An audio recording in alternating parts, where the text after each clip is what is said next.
Yang terhormat Bapak DKM, Bapak Ustadz Unai, Bapak RW yang terhormat, Bapak Ustadz Gunawan, Bapak Ustadz Kaswa, guru saya, dan bapak-bapak, ibu-ibu, orang tua saya di kampung ini, yang mudah-mudahan oleh Allah Subhanahu wa Ta'ala muliakan, Allah Subhanahu wa Ta'ala rahmati, Allah Subhanahu wa Ta'ala angkat derajatnya, khususnya yang punya hutang mudah-mudahan dilunasi.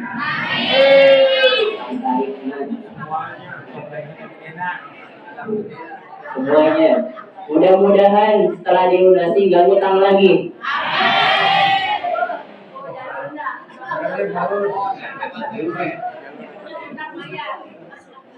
Jadi kalau misalnya ngutang itu kita harus ada niat buat melunasin.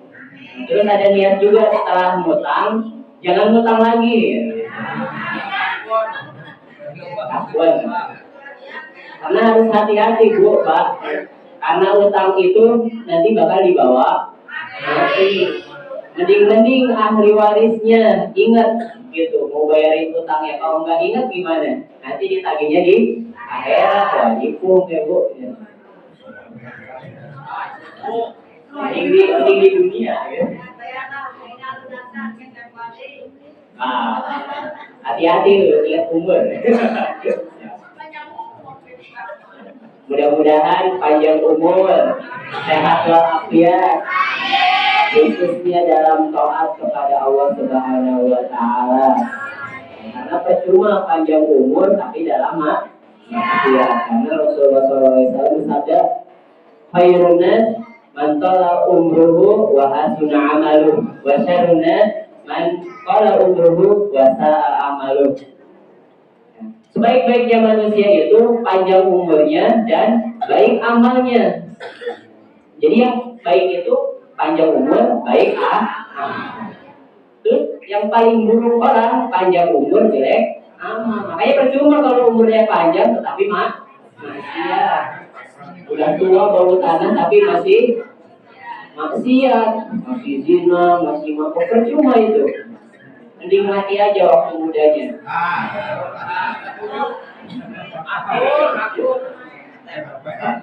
Karena apa? Nanti di akhiratnya makin lama. Makanya kalau berdoa tuh, ya Allah panjangkan umur saya, panjangkan umur hati. Tapi panjangkan umur doang, bukan panjang umur banyak rezeki doang. Tapi panjang umur, banyak rezeki dalam taat kepada Allah. Percuma panjang umur nggak taat, gitu. Malah ngari laki juga di neraka. Mungkin istrika di nerakanya makin lama Bu, Pak. Masyaallah muslimin, ibu-ibu, bapak-bapak, jemaah Masjid As-Siraj yang Allah Subhanahu wa Ta'ala rahmati. Mungkin sekarang saya izin menggantikan guru kita semua, Ustaz Ahmad Sururi, yang sedang kurang enak badan. Mudah-mudahan Allah Subhanahu wa Ta'ala sehatkan kembali beliau. Bisa berkumpul dengan kita bisa mendapatkan ilmu dari beliau. Amin. Al-Fatihah. Bismillahirrahmanirrahim. Alhamdulillahirabbil alamin, arrahmanirrahim, maliki yaumiddin. Iyyaka na'budu wa iyyaka nasta'in. Ihdinas siratal mustaqim. Siratal ladzina an'amta 'alaihim ghairil maghdubi 'alaihim waladdallin. Amin. Oke, baik. Pada kuliah subuh kesempatan pagi ini ada waktu berapa menit ya? 2 jam.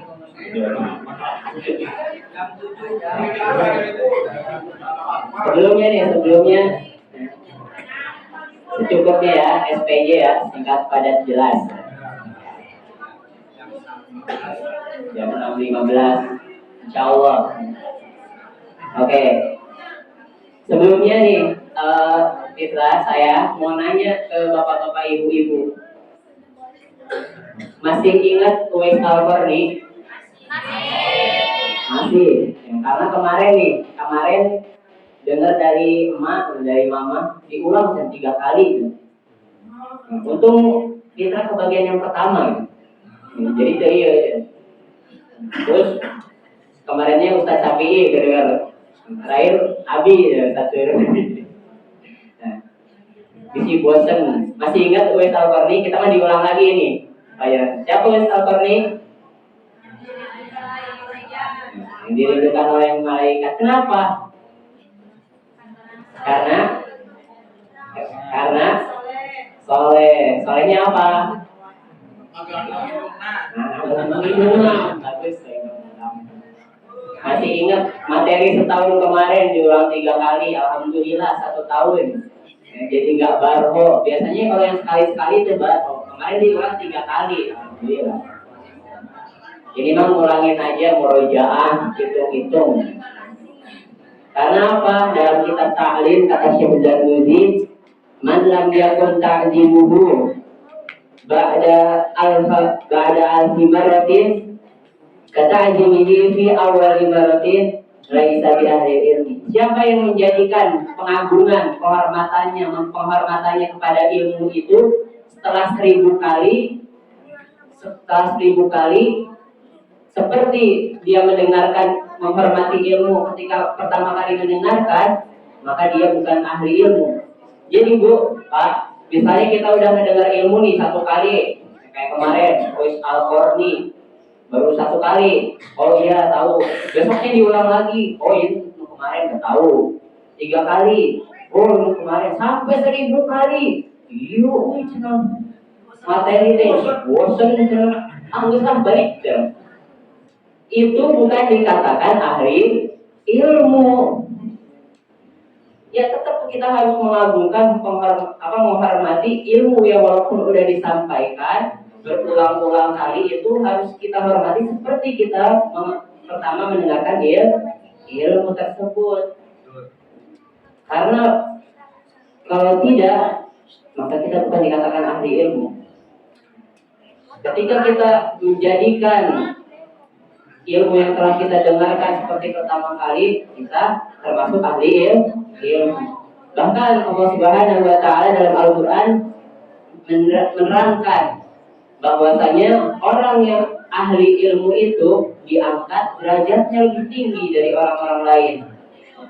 Allah Subhanahu wa Ta'ala berfirman, yarfa'illahu alladzina amanu minkum walladzina utul ilma darajat. Allah itu mengangkat derajat orang-orang yang beriman di antara kalian dan yang menuntut ilmu beberapa derajat lebih tinggi. Gitu Ibu. Kurang mah baru 3 kali, 4 kali, 5 kali, alhamdulillah diulang-ulang jadi ingat. Oke. Nah, saya mau tanya nih, ada yang udah nyampein ini materi tentang Lailatul Qadar? Sebabnya belum ya. Kalau misalnya ada yang nyampain janji ya, nggak hari ini nggak bosan nih. Pasti kalau disampaikan lagi beda lagi ilmunya, pasti ada lagi tambahannya, makin luas. Mengingatkan, menambahkan ilmu. Karena ilmu itu kalau diamalkan bakal bertambah. Kalau didiamin ya udah segitu-gitu aja. Jadi dikisahkan Rasulullah SAW ini bercerita kepada para sahabatnya. Dulu itu ada nabi dan rasul yang wajib diketahui ada berapa, Bapak Ibu? Ada berapa?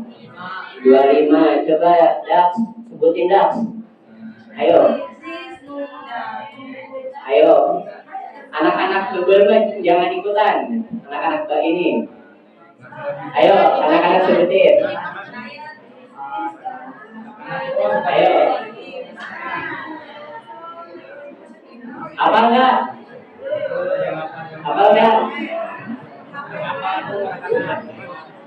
Alhamdulillah, mudah-mudahan hafal semua dah. Gak usah dites, insyaallah. Mudah-mudahan hafal semua.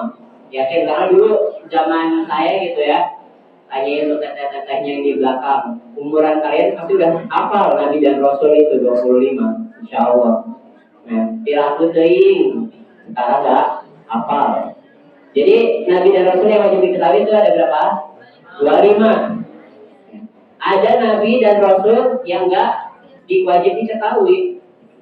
Yang wajib diketahui ada 25, yang nggak wajib diketahui banyak. Ya. Salah satunya adalah Nabi yang bernama Syamun al-Ghazi.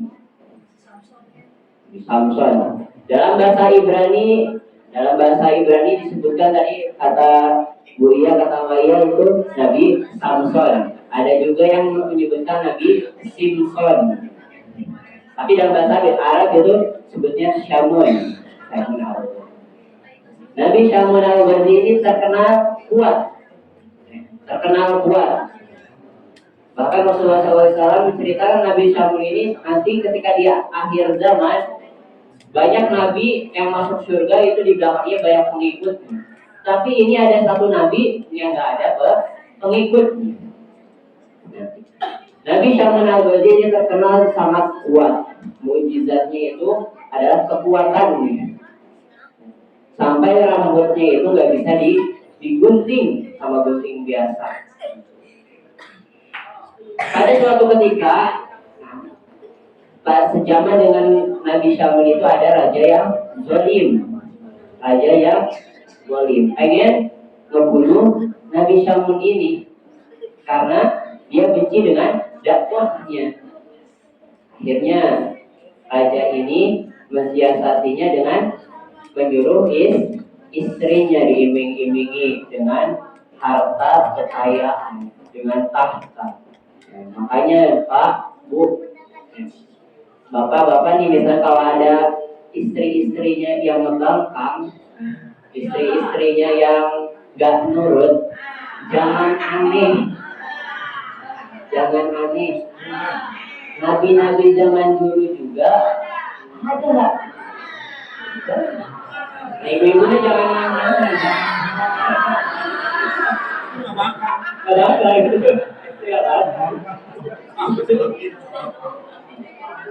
Ya itu jadi dikumpulinya sama istrinya Nabi Nuh, istrinya Nabi Lut. Nah, jangan sampai ibu-ibu menjadi wanita-wanita yang membangkang.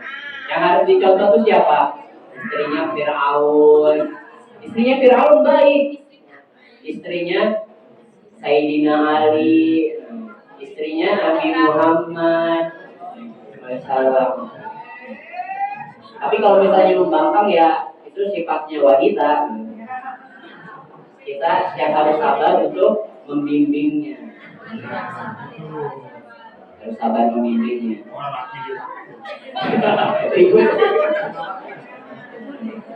Baik lagi. Ya. Jadi istrinya Nabi Syamun ini, Nabi Samson, diiming-imingi oleh raja bakal dikasih harta yang berlimpah. Untuk apa? Diutusnya untuk membunuh suaminya. Ada suatu malam istrinya ini berencana untuk membunuh suaminya. Tapi sebelum dibunuh, istrinya ini mikir dulu gimana ya cara dibunuhnya, tapi nggak langsung dibunuh. Biar dibunuhnya di hadapan raja. Akhirnya diikat tangannya pakai tali. Ketika tidur diikat kedua tangannya, kedua kakinya pakai tali di ranjangnya, diikat sangat kuat. Ketika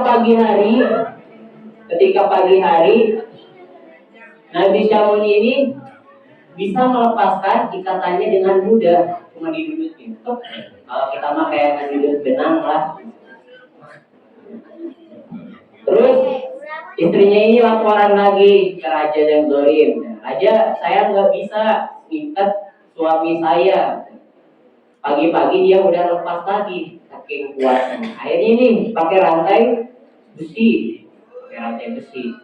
dirantai tangannya. Pagi-pagi malam-malam dirantai tangannya, kaki dan tangannya. Ketika pagi sama masih bisa dicopot juga, masih bisa dicopot tuh. Laporan lagi ke raja.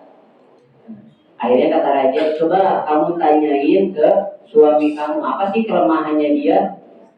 Akhirnya didatengin lah suaminya. Kalau bahasa kita mah ya, bapak teh menik ganteng, bapak teh menik kuat, gagah, perkasa. Siapa ya?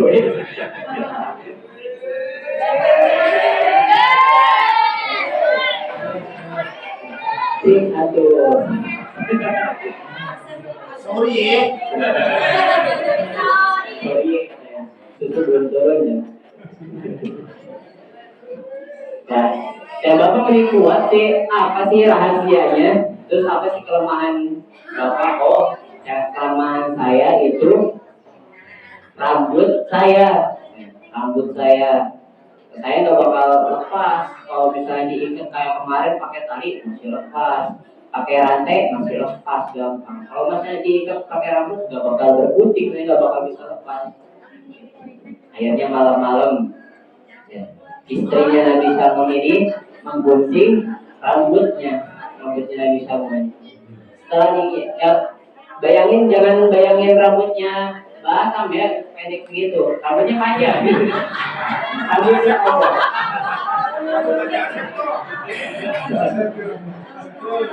Rambutnya bukan model basket yang kayak gitu, ya, tapi modelnya panjang.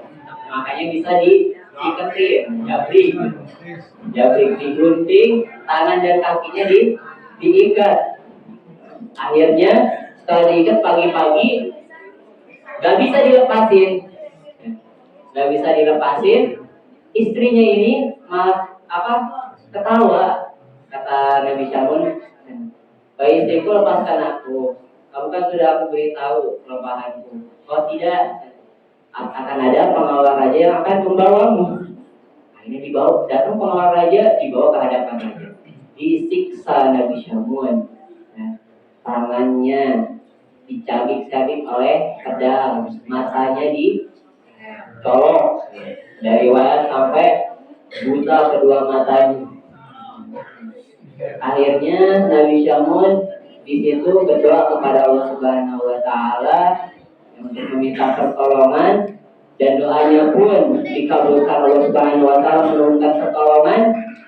Allah Subhanahu wa taala menurunkan pertolongan berupa mukjizat dan kekuatan. Akhirnya Nabi Syamun bisa terlepas dari belenggu rambutnya yang kuat itu dan menghancurkan istana itu hanya dengan satu kali pukulan istana raja.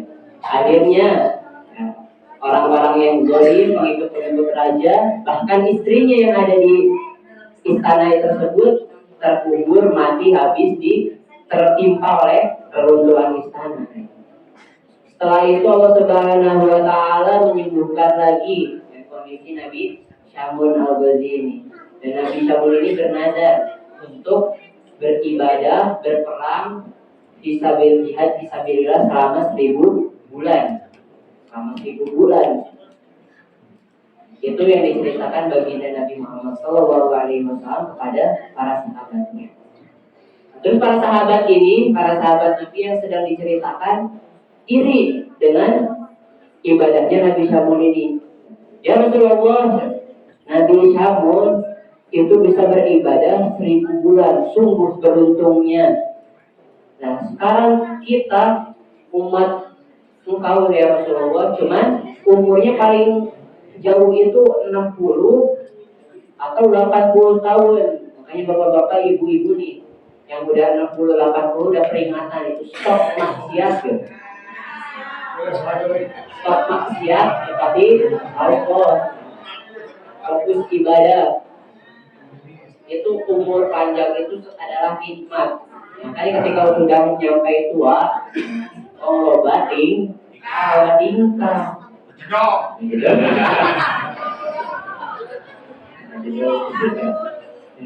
Udah tolong main salot, jangan main perempuan, jangan main arak, jangan minum arak, udah stop gitu kan. Udah tua. Karena apa? Allah masih sayang itu. Apalagi yang udah buisan. Buis itu cahaya, makanya buis itu urban itu Uban itu makruh buat dicabutin. Nah, bukan ngikutin uban nih, makruh ya. Karena kata Allah itu orang yang gunting, digunting bukan digunting makruh. Kalau misalnya digunting habis cabut makruh. Kalau dicukur mah nggak apa-apa. Kalau misalnya dicabut aja,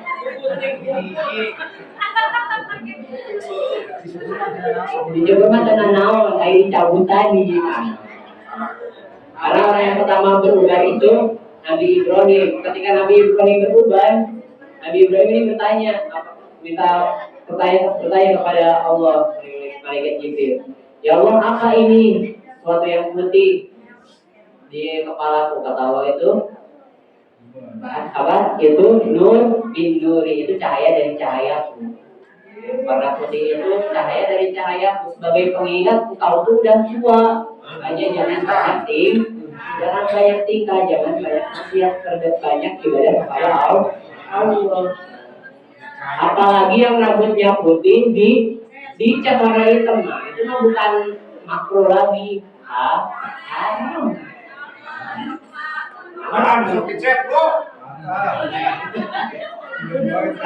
Kalau dicat warna hitam, kalau mau warna selain itu sama putih, pakai henna. Yang penting nggak ngehalangin pori-pori gitu. Ya. Balik lagi cerita Nabi Muhammad tadi. Para sahabat ini bertanya kepada Rasulullah, ya Rasulullah, kita ini nggak bisa beribadah seperti Nabi Muhammad karena umur kita ini cuma paling lama 60-80, umur kita pendek-pendek. Bagaimana ya Rasulullah? Akhirnya Rasulullah Shallallahu Alaihi Wasallam pun mendapat wahyu, dapat firman dari Allah Subhanahu Wa Taala berupa surah apa? Al-Qadar. Ibu-ibu sudah. Ya. Turna inna anzalnahu fi lailatul qadar. Wa ma adraka ma lailatul qadar.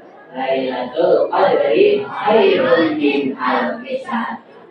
Sesungguhnya kami telah menurunkan Al-Qur'an di malam Lailatul Qadar. Dan apakah malam Lailatul Qadar itu? Malam Lailatul Qadar itu adalah malam yang lebih baik dari 1000 bulan. Nabi Syamun dulu ibadah jihad fisabilillah 1000 bulan, 1000 bulan.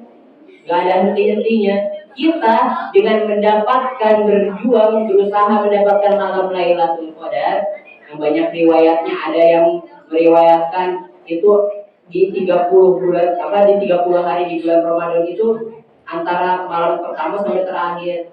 Ada yang di malam-malam ganjilnya ada yang 10 malam terakhir. Makanya kenapa malam Lailatul Qadar itu diperlihatkan agar kita berusaha mencarinya. Dalam Al-Qadar itu, Al-Qadar malam Lailatul Qadar itu lebih baik daripada 1000 bulan. Dengan kita berusaha mencari malam Lailatul Qadar, kemuliaannya, menghidupkannya dengan ibadah, baik itu tadarus ataupun sholat malamnya, qiyamul lailnya, insya Allah kita akan mendapatkan pahala yang lebih baik daripada 1000 bulan. Ingat ya, lebih baik bukan sama, lebih baik. Kalau di kita ya, kalau kita pengen ibadah 1000 bulan, ya, pasti itu mustahil 83 tahun 1000 bulan itu.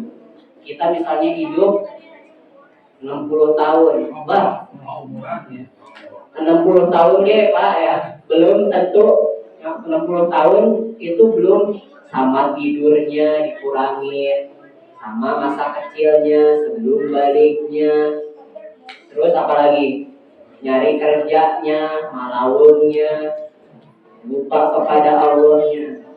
Kita sebenarnya ibadah itu cuma sebentar. Kita mah banyaknya apa? Lupa kepada Allah. Saya mau nanya ibu-ibu, bapak-bapak udah niat itikaf belum di sini? Alhamdulillah. Gitu. Padahal Allah Subhanahu Wa Taala itu memerintahkan kita untuk beribadah kepada Allah. Wa ma khalaqtul jinna wal insa illa liya'budun. Tidaklah aku menciptakan jin dan manusia untuk beribadah, hanya untuk beribadah.